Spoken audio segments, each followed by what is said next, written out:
Hi, and welcome to Reality Check. I'm your host, Lou Meyer, and this week we're fortunate to have Chris Olander on to talk about Poetry Out Loud. Chris, thanks for coming on. Oh, yeah, thank you very much, Lou, for having me here. This is great. Poetry Out Loud, we'll see this later, but this is the book. We should tell the folks a little bit about how Poetry Out Loud got started, what it's about. Well, I could spend hours on that, but basically what happened was there was a man who was going to Stanford called Dana Gioia, and he became very influential in the Republican Party, and he was friends of George Bush. And so when Bush got elected, Dana came with the idea of having contests of traditional poetry, and so he got a grant for the National Endowment for the Arts for $2 million to start the program, in which the kids would recite traditional, famous poems out of academia, and they would have a contest and would be judged on that according to about 6 different criteria. And that's basically how it started, and it became such a phenomenon. It started in Chicago and Washington, D.C., and to begin with, and it became such a phenomenon that it spread soon to probably about 20 counties and now, or 20 states, and now it's probably all states, and a couple of the territories are involved in it. So it's just an incredible program, and a chance for kids to really get to know their culture and their traditions of literary heritage. And the students are given a book to choose poems from. They have a book, and then also on the website, which is www.poetryoutloud.org, and there's probably about 1,000 poems in which they get to choose from. Oh. Yeah. So they're not it's not just the book. No, there's about 1,000 poems in there, and they range all the way from about maybe 1,300 all the way up into last year. There's probably maybe 10, 15, 20 poems that were just written within the last 3 or 4 years. Oh, great. Yeah. And so how long has this been going on in Nevada County? In Nevada County, I believe it's been 4 years. I'm not exactly sure on when it first started. Penelope Curtis started it with the Arts Council.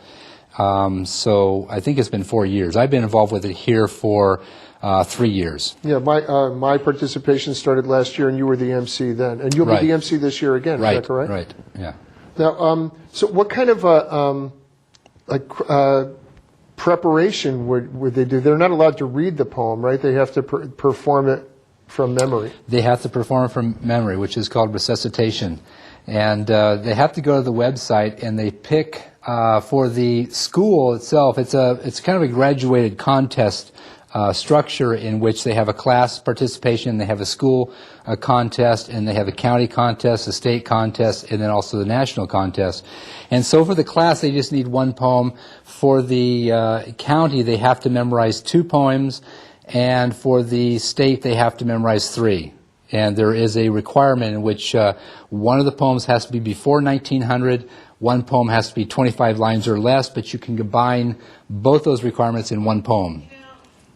When you tutor the students in how to do it, and I'm sorry, I should mention that Chris is also a tutor for the students to help them to do their best presentation. How does that work? It's actually called a poetry coach. And, sorry. Okay, yeah. So anyway, what it is that we have a coordinator for every county. I think all the counties are involved this year. It started out where there was, when I first got involved with it, there was only 10 counties, but now I think all the counties in California are involved, just about all of them. And there's a coordinator who lines up the schools, a teacher in the school as a lead teacher, and they're the ones who actually recruit the students, however they want to do that. They can get them throughout the whole school, or they can get them their class, however they want to do that. Unfortunately, the teachers are so busy nowadays that it's very difficult to get them to participate in this because it is extracurricular activities, and it does take a little bit of time. But there's a lot of good teachers out there who see the value of the program, who will really get involved with it. And then what my job is, I have to contact the teachers, set up a time in which I can introduce the program, and we usually introduce the program through this DVD, which is a very good representation of what actually happens, and we'll show some of that in a few minutes. And then I just go in and coach the kids on their resuscitation and give them pointers of what they need to work on, what they need to look for, how to basically become the poem. Once they become the poem and make the poem theirs, that's really the ultimate goal for the students to become at that point. And not an easy thing to do either. No, it's very difficult. It takes a lot of practice. As I say, you should practice each poem 3 times in the morning, 3 times in the afternoon, and 3 times before you go to bed. Mainly, very important before you go to bed, because then your subconscious starts working on it. And that, it really happens. It really is true. So it does take a lot of discipline. And it's not anything that really gives you points or credit in the school, unless the teacher chooses to give the students credit, which they should, but they don't always do that. The students have to be motivated to want to do this. It's a very time-consuming, and it's a very hard work, very disciplined. So you have to give as much credit to these students as you possibly can. And what's really good about this is the students actually recite these poems better than the poets do. They really do. It's just incredible. I don't know if you ever listen to poets reciting that. If you listen, well, I shouldn't say that, but anyway. Listen to the name of names. Yeah. If you get the DVD and you watch the DVD and then you listen to the CD, you will see that the kids are 10 times the poets as the poets are themselves, and that's what I like about it. It's just amazing what these kids do. They bring tears to joy to your eyes, your heart, your whole body just gets really warm with these guys, because they're basically, they're carrying on the tradition of who and what we are as human beings, because that's what poetry is. It's the essence of who and what we are in a culture of human beings. It's an amazing introduction to the performing arts as well. Yeah. Quite incredible. Now, this year, the Nevada County version of this is going to be Wednesday, February 9th at Hennessy School from 6 to 9. I just want to mention that now. But that's when the actual performance date is. How long do you work with the students before the performance? It's starting to get to the point now where many of the counties, they start working on this in October. Ideally, that's really good, but most of the counties start just before, around Thanksgiving time is when a lot of them do. Some of them don't even get started until after Christmas, which is kind of late. But say these students are bright, they're sharp, and they can get these poems down in a couple of weeks if they really work hard at it. And they're motivated, or they wouldn't be involved in the competition. Motivated. Well, let's take a look at some of the footage that we have. Sure. And the opener is some local students at the Imaginarium introducing themselves and saying who they're going to read and which poem. And then after that, we'll see one of the fellows performing.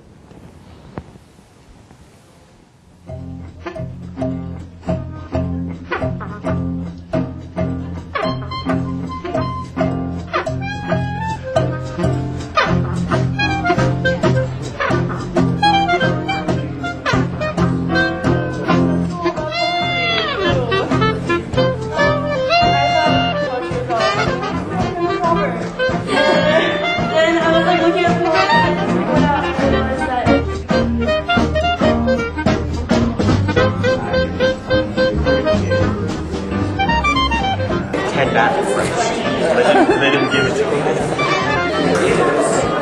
I'm Samantha Solomon. My name is Catherine Fuller. My name is Sierra Van Berglio. I am reciting Solitude by Ella Wheeler Wilcox and Childhood's Retreat by Robert Duncan. Reciting If by Rudyard Kipling and Under the Balsam Tree by David Baltons. A Psalm of Life by Henry Wadsworth Longfellow and We Wear the Mask by Paul Laurence Dunbar. Forgetfulness by Billy Collins.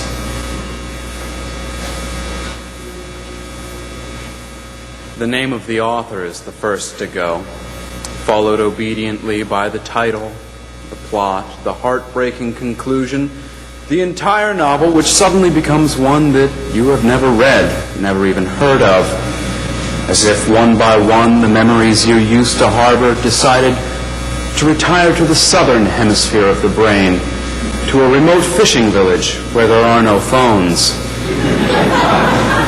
Long ago you kissed the names of the 9 muses goodbye and watched the quadratic equation pack its bag, And even now, as you memorize the order of the planets, something else is slipping away. A state flower, perhaps. The address of an uncle? The capital of Paraguay? Whatever it is you are struggling to remember, it is not poised on the tip of your tongue, or even lurking in some obscure corner of your spleen. It has drifted off down a dark, mythological river, whose name begins with an L as far as you can recall. On your own way to oblivion, where you will join those who have even forgotten how to swim and how to ride a bicycle.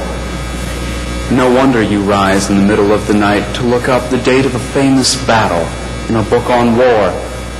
No wonder the moon in the window seems to have drifted out of a love poem you used to know by heart.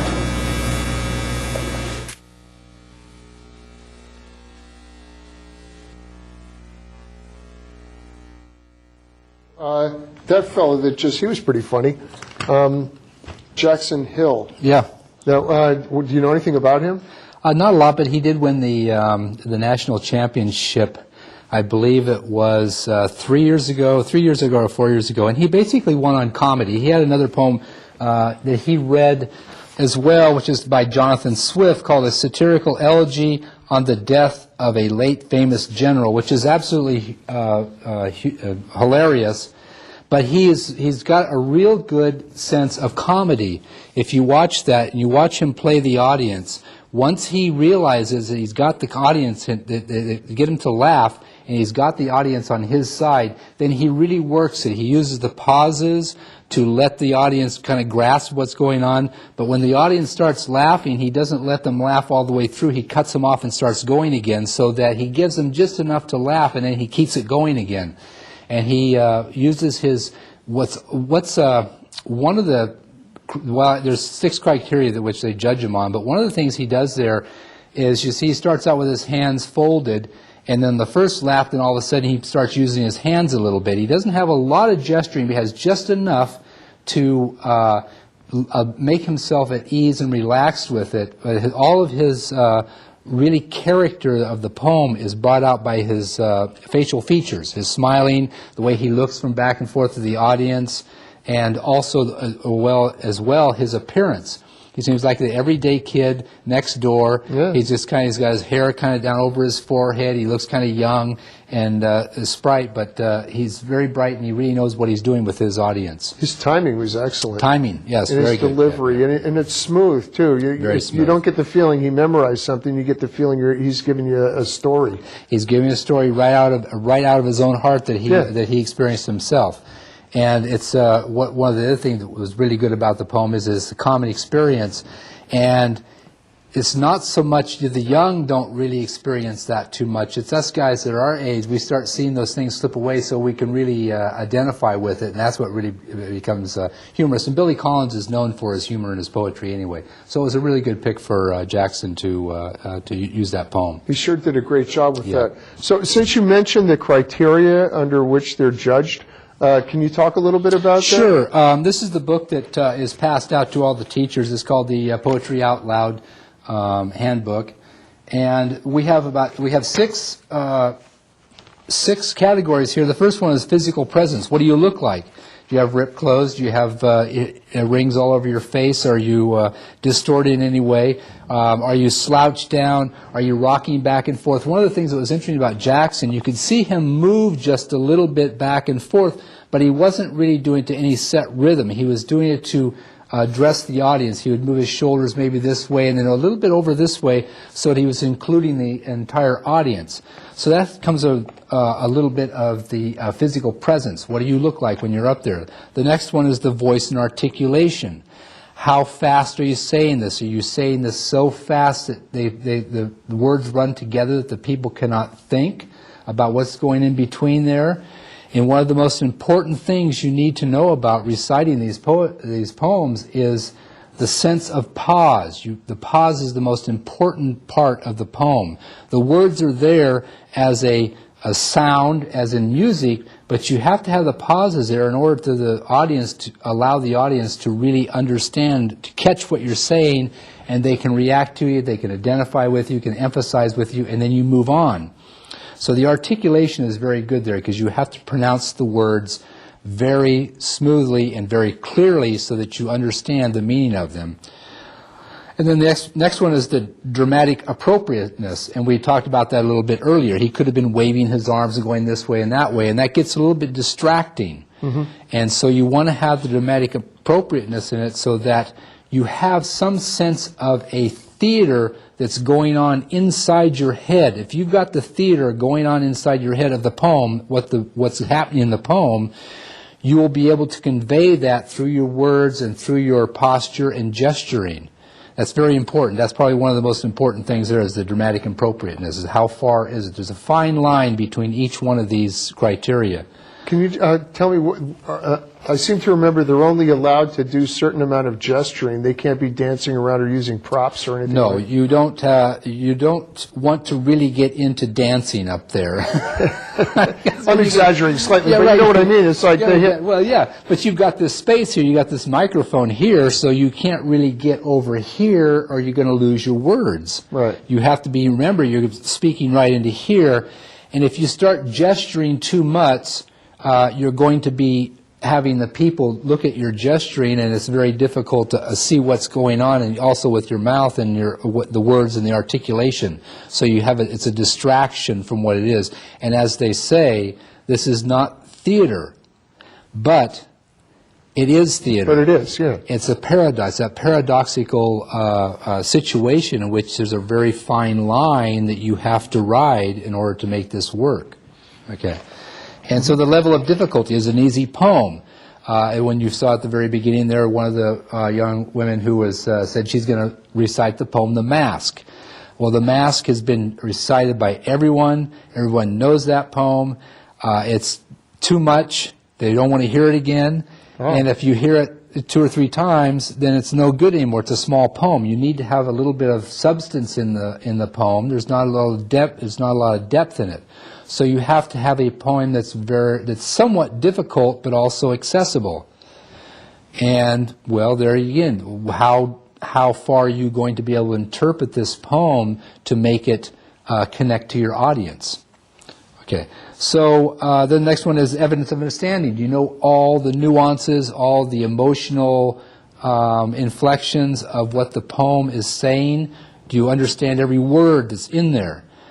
You need to know everything that's in that, every word, every definition of the word that's in the poem, but also the definition of the phrases and how they're going to be interpreted.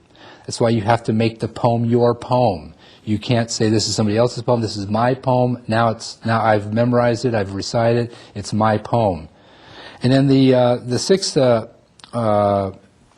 criteria is the overall performance. So if you've done all of those other 5 categories very well, then you get a good overall performance.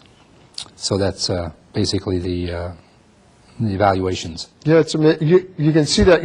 Last year, quite a few of the students performed the same poem. Right. Yeah. And if you've heard the Face on the Floor by Robert Service 3 times, you're. It's horrible to be the third person unless you're, But what's really good about this is so there usually is, like last year at the state contest, the first and second place winner did the same poem, which is a poem by Gwendolyn Brooks called Abortion.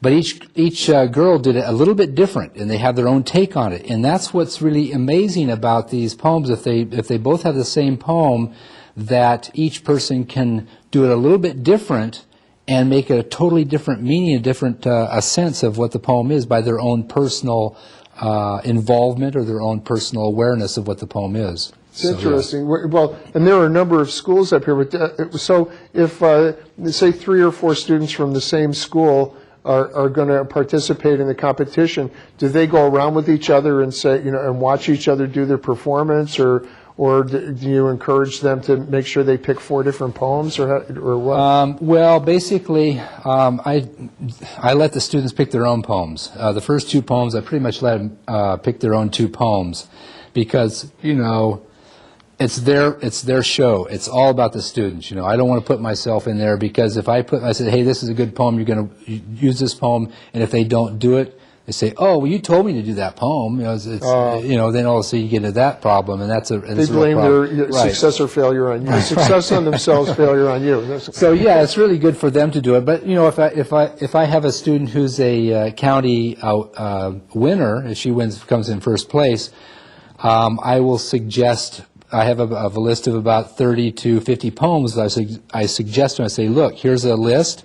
Pick one of these poems, because these are good poems. They haven't been used much, and they have a lot of emotional range.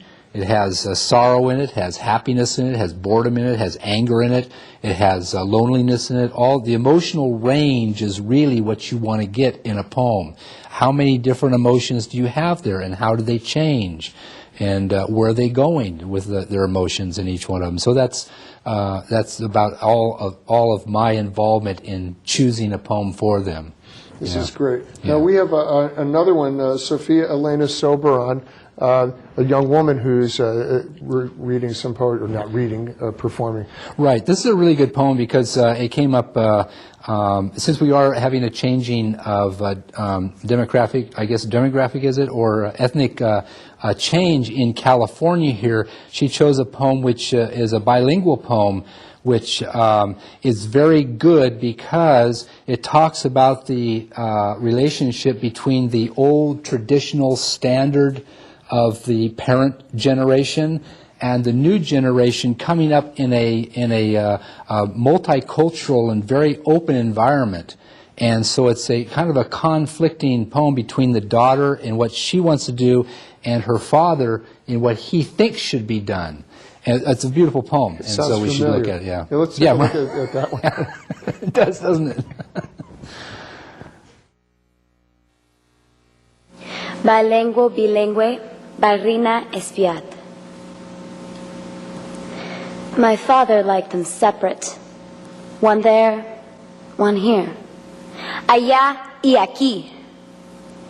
As if aware that words might cut into his daughter's heart, el corazón, and lock the alien part to what he was, his memory, his name, su nombre, with a key he could not claim. English outside this door, Spanish inside, he said, y basta. But who can divide the world, the word mundo y palabra, from any child? I knew how to be dumb and stubborn, testaruda. Late, in bed, I hoarded secret syllables I read until my tongue, mi lengua, learned to run where his stumbled. And still the heart was one. I like to think he knew that, even when proud, orgulloso of his daughter's pen. He stood outside mis versos, half in fear of words he loved but wanted not to hear. Really good. Such a beautiful, beautiful poem. It's just absolutely gorgeous. And one of the, you know, these kids, they just bring tears of joy to my eyes and my heart listening to them, because they're really reciting sacred texts of who and what we are in our culture. This is really what defines us of who we are, and I think that's one of the real joys of us older generation. We hear these kids do this, and all of a sudden it gives us a sense of confidence that, yeah, they know what's going on in the world, and they're going to do something good about it. You know, it's really good. It's really a good feeling. And one of the really beautiful stories I have about this is I have a good friend in Sacramento. He used to be the poet laureate of Sacramento. His name is Jose Montoya. And when he was going to University of California in Berkeley, he was entered in a poetry contest, and he was doing that bilingualism in his poetry. And his teacher said, "You can't do this. This is not poetry. This is just crap. I don't want you in my class. If you're going to do this, you're going to fail this class." And he basically withdrew from the class, which was, too bad, but he still did it anyway. And he became one of the most famous poets in America for doing that because of introducing that bilingualism. And now we see it here about 40, 50 years later in the phenomena it has become. And if you go into, especially in urban areas, we don't see it too much up here, but Right. you go to urban poetry readings, you see that happening all the time. It's amazing. incredible. Yeah. And we have, sorry to interrupt this. We have about 1 minute left. I just want to say that our Nevada County competition, which how many students are going to be in this year? Do you know? About a dozen we have in this county. Yeah. And that'll be at Hennessy School on Wednesday, the 9th of February. So it's coming right up from 6 to 9. And everybody's invited. All the public are invited. So that's right. And you get to see some of the local students who have been practicing for quite a while and are doing their performance of this poetry. Yeah, I'd really encourage everybody to come. It's a marvelous show, absolutely gorgeous, and you're going to love the poems. Have you got any other comments to make before we shut it down? Or? Yeah, poetry lives in the heart of everyone. We need to have more poetry in our schools, and actually poetry should be a requirement all the way from grade school all the way through high school. It tells you everything you need to know about who and what you are as a human being. You've been a poet for quite a while yourself. About 30 years now. That's yeah. quite a while, I would say. Double the age of most of these students. It didn't seem like that long. It goes fast. It does go fast. Yeah, it does. My son's 16, and it just seems like I was just carrying him around Yeah, right. a short time ago. Yeah, right. Well, That's thanks it. for coming on. This is great Okay, again. Please participate. Encourage your sons and daughters to participate. If they're not in this year, they can come in next year. Right. There'll be we'll announce plenty of time in advance that it's going to happen and talk to the various folks at the different schools here in Nevada County. So pay attention to this. Again, Wednesday, February 9th. At Hennessy School, 6 to 9. We hope to see you there. Thank you, Chris, so much for coming on. Thank you so much, Lou, This is for wonderful. having me. Yeah. And we owe a debt of gratitude to Penelope Curtis, who started this whole thing, and she's a mover and shaker in our community who does a lot more than one person should have to do. So thanks for watching Reality Check. If you or anybody else might be a good guest for me, you can email me at loumeyer@nccn.net, and I'll see if I can have you on the show. See you next week.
From Pacifica, this is Democracy Now! I'm looking out over an ocean of people.